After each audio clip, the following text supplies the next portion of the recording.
Y a leer se ha dicho también. Estamos en plena Feria Internacional del Libro de Santiago, la oportunidad que tenemos entonces de conversar con diversos autores, autoras, conocer nuevas propuestas literarias. Es lo que vamos a hacer ahora con Claudia Piñeiro. Ella es argentina, que viene a presentar su novela Una suerte pequeña. Ella es la autora de novelas que hemos comentado acá también, ya Las viudas de los jueves, Betty Boo, Un comunista en calzoncillos, que fue la del 2013, en fin, varias novelas, gran éxito, una de las más vendidas, las mejor criticadas, las más traducidas, todas esas cosas que se dicen, ¿no es cierto?, de los escritores y escritoras cuando les va muy bien. Además con muchos halagos de personas que nada más y nada menos como José Saramago o Rosa Montero, que les gusta mucho lo que escribe ella. ¿Cómo te va, Claudia? Hola, buen día, ¿cómo estás? Muy bien. Oye, me llamó la atención alguien que dijo, que un lector o lectora, no recuerdo, que esta novela, Una suerte pequeña, era una novela de esas de llorar. ¿Ah? Y también hay quienes dicen que esta novela es una confesión tuya. Respecto a, no sé, a tu modo de vivir, al modo en que estás viviendo, a tu relación con el silencio y con tantos otros temas. ¿Es así? Mira, una novela de llorar parece que sí, porque me escribe todo el tiempo gente para decirme que lloró con la novela. Ahora el tema de las redes sociales hace que los lectores inmediatamente terminan un libro y te pueden escribir, o por lo menos yo que soy activa en las redes sociales, uno se entera rápidamente de qué es lo que les pasa con el libro que uno escribió, y muchos me escriben, pero en realidad lo que yo siento cuando me dicen esto es que no es que dicen es de llorar y lo dicen de una manera negativa, sino que no. Es como la posibilidad de que a veces te sorprendes que estás leyendo un libro y llorás y te conectaste con tus propias emociones, ¿no? Que a uno le parece difícil a veces pasa eso con un libro, ¿no? Y casi que es catártico, que en el final de la novela uno llora pero a su vez se alivia, ¿no? Y que en cuanto a la confesión, bueno, es ficción, o sea que no tiene que ver con mi vida, pero a veces decimos con Rosa Montero, que también es amiga, que solo entre nosotros podemos hablar de cuánto de autobiográfico hay en todo lo que escribimos, porque a lo mejor el personaje es un hombre, a lo mejor le pasan cosas que no nos pasan a uno, pero que en el sentimiento, en la fibra, en la cosa interior de uno se puede poner en el lugar de él, y de alguna manera también son cosas que te han pasado o que las podés comprender perfectamente, ¿no? El comienzo, a mí siempre me llama, me fijo mucho en cómo comienzan las novelas, ¿no? Y empieza con un pequeño párrafo, ¿eh? Dice: la barrera estaba baja, frenó detrás de otros 2 autos. La campana de alerta interrumpía el silencio de la tarde. Una luz roja titilaba sobre la señal ferroviaria. Barrera baja, alerta y luz roja anunciaban que un tren llegaría. Sin embargo, el tren no llegaba. 2, 5, 8 minutos y ningún tren aparecía. El primer auto esquivó la barrera y pasó. El siguiente avanzó y tomó su lugar. Hasta ahí llega. Uno da vuelta a la página y dice: debería haber dicho que no era posible, que no podía viajar, decir lo que fuera ya. Entonces uno ya se queda metida. A ver, ¿qué pasó? ¿Por qué empieza con esto? ¿Qué le pasó al segundo auto? Etcétera, etcétera. Entonces, comentemos que esto es una novela donde la protagonista es una mujer que tiene que cambiar de nombre, se va de su país, huye, escondida. ¿Por qué? Bueno, ¿por qué no te lo voy a decir? Porque ese es el suspenso de la novela. Pero sí, digamos, lo que vos leíste de ese primer párrafo es un párrafo que se va repitiendo a lo largo de la novela y va creciendo. Es como un pequeño recuerdo que va tomando cada vez más detalle, ¿no? Podemos ir avanzando en los detalles. No, pero ese es el disparador de la novela, ¿no? Yo siempre escribo a partir de imágenes, y esa es una de las imágenes disparadoras, ¿no? De esta persona esperando frente a una barrera y teniendo que tomar la decisión de si cruza o no, a pesar de que están todas las señales como que viene un tren, pero el tren no viene, ¿no? En la Argentina esto pasó muchísimo y sigue pasando, ¿no? Que a veces uno llega a una vía y parece que suena y suena la campana y el tren no viene y tenés que decidir, bueno, ¿qué hago? ¿Cruzo o no cruzo? ¿No? Y así también se producen muchos accidentes. En esta novela ese es como un leitmotiv o algo recurrente que luego toma un significado, ¿no? Y ella se va y vuelve después de 20 años y no es la misma cuando vuelve, y vuelve queriendo que nadie la reconozca porque de alguna manera salió huyendo de una situación, ¿no? De una situación. En todo caso, les digo que por ejemplo, ella, sin verlo, a propósito del tren y la barrera, sin verlo, supuso al conductor mirando a un lado y a otro para confirmar que ningún tren aparecía. Esa es la segunda parte, ya. Y hasta ahí llego, ¿ok? Sí. Pero lo interesante, además de Claudia Piñeiro, esta escritora argentina, es que le han pasado cosas muy relacionadas con la realidad. Y a propósito, por ejemplo, del caso Nisman. Me gustaría que lo comentaras porque acá fue muy comentado la muerte de este fiscal, que todavía sigue siendo un misterio si se suicidó o si lo mataron. Y hay una historia que tiene que ver con Betty Boo. Sí, en realidad cuando yo terminé de escribir Una suerte pequeña, que es esta novela que presento en Chile, yo empecé a escribir como el bosquejo de lo que podía llegar a ser mi segunda novela, y por primera vez había pensado retomar un personaje, ¿no? Nunca antes lo había hecho. Y era Betty Boo y Jaime Brena, que eran los protagonistas de Betty Boo. Y dije, bueno, quizás estos personajes merecen una nueva aventura. Y lo que empecé a bosquejar tenía que ver con una situación de espionaje de teléfonos y de cosas así que en la Argentina es bastante común, con los servicios de inteligencia que se meten en la vida privada, etcétera, etcétera. Y había muchos puntos en contacto, no tenía que ver exactamente con la muerte de un fiscal, pero había puntos en contacto, y mi sensación fue, bueno, cuando me amanezco el 19 de enero con la muerte de Nisman, y yo no puedo escribir esta novela porque parece que fuera a propósito por la muerte de Nisman, me parecería una cosa oportunista, ¿no? Que se podía interpretar como algo oportunista. Por otra parte, si fuera relacionado con el hecho, hay que tener mucho cuidado porque todavía no se sabe lo que pasó, está la familia involucrada, etcétera. Pero sobre todo lo que me pasaba es que cada mañana me despertaba con noticias que superaban ampliamente cualquier cosa que a mí se me pudiera ocurrir. Entonces decía, ¿qué voy a escribir sobre este tema si el periódico supera la imaginación de cualquier escritor, ¿no? Así que dejaste de lado esa novela y así es como... esa ya estaba terminando, ahora empecé a escribir otra que reemplaza ese primer proyecto, ¿no? Claro. Sí. Pero bueno, esta ya estaba escrita, pero lo curioso es que con otra novela tuya donde hablas de una muerte de una mujer que está relacionada, ¿no es cierto?, con otro caso también de una muerte en un country en Argentina, en Pilar, que también tuvo una relación con la realidad. Entonces uno dice, bueno, ¿qué le pasa a Claudia Piñeiro? ¿O es pitoniza o se inspira? ¿Cómo es? No, bueno, viste que hay muchos que hablan de la literatura. A propósito de La viuda de los jueves. Sí, de La viuda de los jueves y del caso María Marta García Belsunce, que es una mujer que apareció muerta en un country. Hay mucha gente que dice, bueno, hay literatura premonitoria, ¿no? Muchos le atribuyen eso a Kafka, que cuando escribió La Metamorfosis de alguna manera estaba anticipando lo que iba a venir en el mundo. Y Antonio Tabucchi tiene una teoría con respecto a esto que a mí me parece muy interesante, que es que él dice que en realidad los escritores no tienen premoniciones de nada, sino que están muy atentos a lo que está sucediendo y que captan con antenas antes que otros lo que está en el aire, ¿no? Quizás cuando Kafka escribió esto ya estaba en el aire el germen de lo que iba a ser el nazismo, ¿no? Y en el caso de lo que yo estaba escribiendo, yo empecé a mirar estas comunidades cerradas y pensé, bueno, si en un lugar así, donde no entra la policía habitualmente, donde para entrar tenés que revisarte más o menos hasta la suela de los zapatos, matan a alguien, bueno, esto funciona como un crimen de un cuarto cerrado, el asesino tiene que estar adentro y es muy probable que quede impune ese asesinato.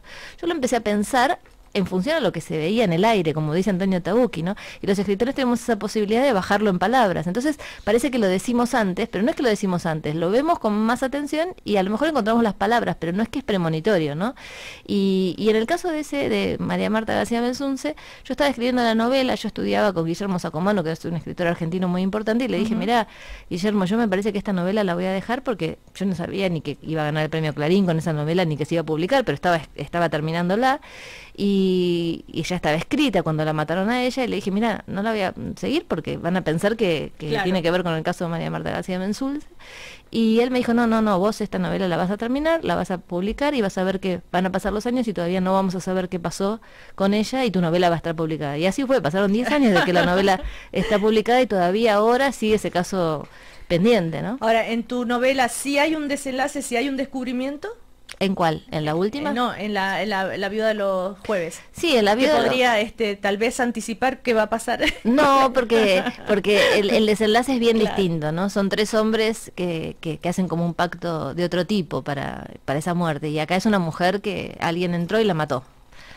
Pero ¿sabés qué hice? En Betty Boo después, que es otra novela posterior Sí. mía, como tanto me dijeron, pero esto es por el caso de... Ah. Betty Boo arranca con un caso muy parecido al de García Belsunce, porque ahí me vengué poéticamente de todos los que me dijeron que la otra tenía que ver. Dije, ahora, ¿ustedes querían que tuviera que ver? Bueno, Ahora esta va a sí. tener que ver. Qué interesante esta interacción entre la escritora y los lectores, ¿ah? O los comentarios. Y de alguna manera tú puedes tomarte la libertad y tener esta herramienta que es la literatura poderosísima. Y además una literatura muy exitosa. Es un acto de comunicación. Vos claro. tirás una historia y el otro la completa en su cabeza. Y después a partir de eso también volvés a trabajar. Ahora, respecto a Una suerte pequeña, se ha dicho que es una novela existencial, que es una novela de amor, que es una novela, no sé, que habla de las miserias de las familias, en fin. ¿Cómo la definirías tú? ¿O no te gusta definir tus novelas? Se hace difícil a veces definirlo porque uno diría, bueno, te la cuento, te la leo, ¿no? O sea, es como que vos empezás a escribir a partir de una imagen y pensás los personajes, etcétera, y cuando te dicen, y bueno, ¿y de qué va? Te cuesta pensar de qué va. A veces me sucede que viene el editor con la contratapa de la novela y vos lees que dice, bueno, esta novela trata de tal y tal ¿Y cosa. no y te vos... reconoces? No, y a veces dices, sí, tiene razón, trata de eso, pero no lo pensás en esos términos cuando la escribís, ¿no? Uno piensa en los personajes, en desarrollar esos personajes, pero evidentemente esta novela hay tópicos que vos ya nombraste. Está la maternidad es un tópico, la crítica al rol, digamos, de la maternidad, el rol social, el peso que se le pone a la buena madre y a la mala madre, a cómo se hacen las cosas, el silencio, el irte porque no encontrás otra solución y volver después a un lugar. También una cosa que está en todas mis novelas y que en esta novela está muy presente es cómo te juzga la sociedad en la que vivís y el núcleo pequeño que tenés a tu alrededor, ¿no? Estamos conversando con Claudia Piñeiro, gran escritora argentina que viene a presentar su última novela, Una suerte pequeña. A propósito de esto de las mamás, en una parte ella dice, la protagonista, entiendo todo, lo que no puedo entender, por más que escriba 1, 100, 1000 veces esta historia, mi historia es por qué mi madre me dejó. ¿Por qué después de haber pasado juntos por todo eso, mi madre un día se fue y no volvió más? Entonces ahí está la relación de ella como mamá, con el hijo, con todo lo demás. O sea, es un tema. Pero tú también eres mamá, tienes tu hijo, sé que te ocupas de ello, que estás pendiente, la gran escritora exitosa también está pendiente de cosas cotidianas con sus hijos. Y sí, ¿qué vamos a hacer? Claro. Y seguramente te ha tocado reflexionar sobre ese tema, entre otros, porque me llamó la atención que tú cuentas que fuiste un año a terapia. ¿Un año? 30 años. No, pero acá dice, fui un año a terapia y le leía a mi analista lo que yo escribía. Sí, pero eso era antes de los hijos, sí. Me parece genial, me parece que la escritura te permite traer y poner palabras a un silencio anterior. Claro, cuando yo empecé terapia, yo iba y me quedaba callada y la miraba, y el tema del silencio es muy trascendente en lo que escribo, en por qué me constituyo como escritora y como persona también. Entonces yo iba y me quedaba callada. Y un día dije, no, le voy a llevar lo que estoy escribiendo. Y fui un año entero llevándole lo que escribía, ¿no? Y a partir de la palabra escrita pude llegar a la palabra dicha, ¿no? Eso es de lo que estás hablando. Pero 30 años en terapia, ¿por qué? Porque la escritura hace que te cuestiones todo, que revises todo, o aunque no hubieras escrito también. En Buenos Aires hay mucha gente que ha ido 30 y más años, depende cuándo dura tu vida, ¿no? Pero porque es como un ejercicio que estamos acostumbrados de ir al analista y conversar sobre tus problemas. Me parece que ahora empezaron otro tipo de terapias y abandonamos un poco el psicoanálisis tan clásico de ir tantos años a hablar siempre de tus problemas del pasado y uno trata de buscar soluciones un poco más cortas, ¿no? Ahora, ¿cuánto, también leyendo cosas tuyas, la influencia de tu familia, de la historia de tus padres, la dictadura, en fin, en tu vida y por lo tanto en tu escritura? Bueno, mi generación es una generación atravesada por la dictadura, o sea, eso, mis novelas, ninguna transcurría durante la dictadura, pero son países emergentes de una dictadura. Entonces las cosas que pasan en esa novela pasan en países que han tenido una dictadura como la nuestra. Y en el caso de Un comunista en calzoncillos, que es mi anterior novela, en esa sí es una novela bastante autobiográfica, en la cual igual mentí todas las veces que era necesario, porque es una novela, pero es el pasaje de la adolescencia, de la infancia a la adolescencia, que coincide en mi caso con el pasaje de la democracia a la dictadura en el 76, y es la relación de la madre, de la niña con su padre en ese momento, en el cual su padre, que se llama Un comunista en calzoncillos porque es un hombre que dice soy comunista, pero a su vez no sale a hacer la revolución y a hacer ninguna cosa militante, sino que se queda en su casa tomando mate en calzoncillos y dice yo soy comunista. Y para esta chica en ese momento de la dictadura, como fue para todos nosotros, manifestar que en su casa su padre es comunista era toda una situación de riesgo. Parece insólito decir eso, pero en ese momento te podían denunciar porque vos dijeras que tu familia era comunista, ¿no? Los escritores, yo siempre, cuando dicen, no, que no tiene nada que ver con mi vida, yo me imagino que siempre está atravesado, aunque sea de manera inconsciente, lo que uno ha vivido o una ha vivido a la hora cuando se pone a escribir. No puede ser totalmente desconectado, ¿no? En mi caso sí, hay algunos que te dicen no, nada que ver, y yo no sé, creo que no sé si psicoanalizaron tan de 30 años como yo, pero yo hasta en personajes que no tienen nada que ver conmigo encuentro relaciones conmigo, ¿no? Ahora, hace un ratito decías a propósito de esto que se dio esa coincidencia entre la muerte de Nisman y lo que estabas escribiendo, y que lo que leías en el diario ya superaba cualquier ficción. Lo que está pasando en Argentina y todo el periodo, y que las elecciones, el kirchnerismo y la llegada de Macri, supera cualquier ficción también, ¿crees tú? Mira, el otro día, cosas que ocurren. Ayer tuvimos una cena con los escritores que vinieron al diálogo latinoamericano, y estábamos hablando con Nona Fernández y con otros escritores sobre las series que veíamos, con Gabriela Alemán, que es ecuatoriana, con las series que veíamos. Entonces hablábamos de las series que veíamos de los países de los otros en nuestros países, y me decían, pero en Argentina últimamente, antes veíamos muchas telenovelas argentinas y ahora no hay tanto, vienen de otros lados, qué sé yo. Y le digo, ¿sabes qué pasa? Que en la Argentina no estamos produciendo muchas telenovelas porque vemos todas las noches programas políticos, y sobre todo programas políticos de esos donde hay muchos panelistas, no todos necesariamente periodistas políticos, sino más bien más analistas, opinantes. Ni siquiera, mucho opinante, mucho que opina uno para un lado y otro para el otro, para pelearse, y que eso dé mucha cosa, y nos divertimos todo el tiempo con eso y también nos amargamos todo el tiempo con eso, ¿no? Entonces es un momento de mucha tensión, y estamos todo el tiempo hablando de lo mismo, ¿no? Entonces con esa teleserie o telenovela basta. Ya está, no, es insuperable. Hay en este momento en Chile mucho interés, o sea, no sé si mucho, pero más interés que normalmente por las elecciones, lo que pasó en la primera vuelta, lo que se avisora para la segunda vuelta. ¿Qué crees tú? Mira, está de verdad muy dividido 50 y 50%, y de verdad creo que nadie sabe muy bien qué es lo que va a pasar. Se lo nota mucho más preocupado al kirchnerismo sobre lo que va a pasar, porque están haciendo mucha campaña de pedir que no se lo vote a Macri por características de Macri, cosa que del lado de Macri no sucede. Entonces uno dice, bueno, si esto pasa así, debe ser que están muy preocupados, y Macri está más seguro de que va a ganar, y por eso se lo toma con más calma, ¿no? Pero bueno, habrá que ver, ¿no? Porque hay una gran cantidad de indecisos, hay una gran cantidad de votos de la izquierda que no se sabe dónde van a ir.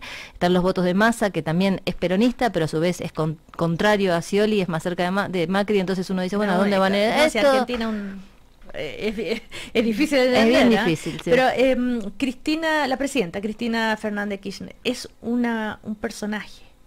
Bueno, vos fíjate que incluso aunque pierdan las elecciones, que no sabemos si va a pasar, con estos resultados y demás, ella sigue teniendo el 50% de imagen positiva o más, cosa que en general cuando un presidente se va después de tantos años de gobierno no sucede. Con lo cual ella, digamos, es un personaje muy atractivo desde un punto de vista de la gente, ¿no? Genera las dos cosas. También debe tener un alto porcentaje negativo, porque hay gente que la odia y hay gente que la ama. No hay términos medios. Claro, pero cuando digo un personaje, me refiero a un personaje digno de inspiración para una ficción. Bueno, seguramente alguno ya la hizo y alguno la hará en el futuro. ¿Quién la hizo? Ernesto Tenenbaum es un periodista argentino que hizo una novela que está basada un poco en la figura de Cristina Kirchner. ¿A ti no te inspira? A mí las cosas que están tan relacionadas con la realidad le escapo un poco. Por ejemplo, ahora la próxima novela que estoy escribiendo tiene que ver con cosas políticas, entonces estoy tratando de inventar un escenario que no sea fácil de relacionar con ninguno de los dos candidatos, con ninguna, que transcurra en la Argentina, porque también inventar otro país es difícil, pero que no pueda ser directamente relacionado con uno o con el otro, ¿no? Ahora, cuando se analiza la literatura y la escritura de Claudia Piñeiro, se habla de una temática que se te repite, que es la muerte. ¿Ah? ¿Por qué? ¿Qué te pasa a ti con la muerte? ¿Qué dijo la psiquiatra? Nada, es que la muerte es uno de los grandes temas. Yo creo que muchos escritores tienen el tema de la muerte presente, muchas personas tienen el tema de la muerte presente y muchas personas niegan el tema de la muerte porque es mejor vivir no pensando en que algún día nos vamos a morir. Sería todo mucho más sencillo. Pero es uno de los temas recurrentes como otros y es difícil preguntarse por qué, ¿no? Bueno, está ahí y con eso trabajo con el silencio, con el encierro, con temas que se repiten todo el tiempo. La cuestión de la muerte está, eso hizo que muchas de mis novelas, que yo no creo que sean necesariamente policiales, fueron catalogadas como policiales porque tienen una subtrama relacionada con la muerte, con el enigma, la búsqueda de la verdad. En esta novela yo justamente quise que no tuviera nada que ver con lo policial, porque la estructura del policial de alguna manera es una zona de confort. Vos escribís un policial y sabés hacia dónde vas, tenés que ir a develar ese misterio. En esta novela el suspenso es absolutamente familiar y personal, ¿no? Y entonces no hay un crimen, pero sí está la muerte presente, ¿no? Bueno, Claudia Piñeiro, entonces, autora de esta novela que se llama Una suerte pequeña. Me llama la atención el nombre. ¿Hay suertes pequeñas y suertes grandes? ¿O hay suerte? Bueno, eso está dentro de la novela de que la protagonista, que es una persona a la que le han pasado cosas muy duras. Ella siempre recuerda que su madre le decía todo el tiempo, vos sí que tenés suerte, ¿no? Y a eso a veces sucede, ¿no? Que alguien ve tu vida desde afuera y te dice, vos sí que tenés suerte. Y en el fondo vos sabés que no es tan así. Y que la suerte probablemente sean pequeñas suertes que van conformando una situación personal, como también pasa con la felicidad. También se trabaja mucho en la novela sobre la felicidad. ¿Qué es la felicidad como un gran título, no? Sino quizás pequeños momentos donde uno dice, ahora, en este momento, aquí soy feliz, ¿no? Pero a lo mejor dentro de 5 minutos ya no. Así es. Bueno, una novela de esas de llorar. Me gustó está muy buena esa descripción. Y le agradece a los seguidores en Facebook, o sea, hiperconectada con las redes sociales también, Claudia Piñeiro. Es que hice hasta preguntas. Por ejemplo, yo tengo un problema técnico, tenía en la novela, que tenía que saber desde cuándo los autos tenían, por ejemplo, cierre automático. Y entonces digo, ¿y a quién le pregunto? Y yo le pregunto en Twitter y Facebook, ¿y sabes las cosas importantes que me dijeron gente que sabe muchísimo de cierres automáticos de auto? Y yo no hubiera nunca podido averiguar eso. Ahí te contestaban todo, Y esa gente que te sigue en Facebook es de todas partes, no solamente Argentina, por supuesto. De todas partes, ¿ya está traducida a otras? Ya están vendidos los derechos a Italia, Alemania y no me acuerdo si Francia, pero y están en proceso de traducción. ¿Y se va al cine también? Hay algunas ofertas, pero todavía no se concretó nada. Y la experiencia... El año que viene va a salir otra novela mía, que es Las grietas de Jara, que sí ya la están rodando para el año que viene. ¿Y la experiencia que has tenido de que te han llevado las novelas al cine ha sido buena? Siempre me gustaron las novelas. Siempre fueron muy distintas, adaptaciones muy diferentes entre sí y diferentes de la novela y buenas películas. Me gustaron las tres. ¿Y películas exitosas? Sí, Las viudas de los jueves y Betty Boo fueron muy exitosas. Tuya la vio menos gente, pero era una película de pequeño presupuesto, entonces también es lógico que la vea menos gente. Le fue bien para el presupuesto de la película. Las otras dos fueron muy exitosas.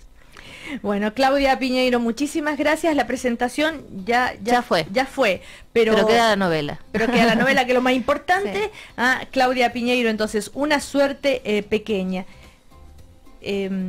Después de 20 años, una mujer vuelve a la Argentina, donde partió escapando de una desgracia, pero la que regresa es otra. No luce igual, su voz es diferente, ni siquiera lleva el mismo nombre. ¿La reconocerán quienes la conocieron entonces? ¿La reconocerá él?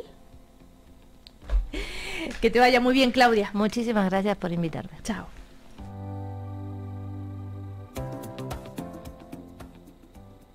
Un momento perfecto. Esto no es ajo, es coco rallado. Cuando descubriste el pollo al coco. ¿Te gustó, mi amor? Es lo último. Está exquisito, te pasaste. Nuevo Ilco Ceramic, el sartén perfecto para el momento perfecto. Recubrimiento Ceramic más resistente, fondo antiadherente tipo panal y tecnología ecoamigable.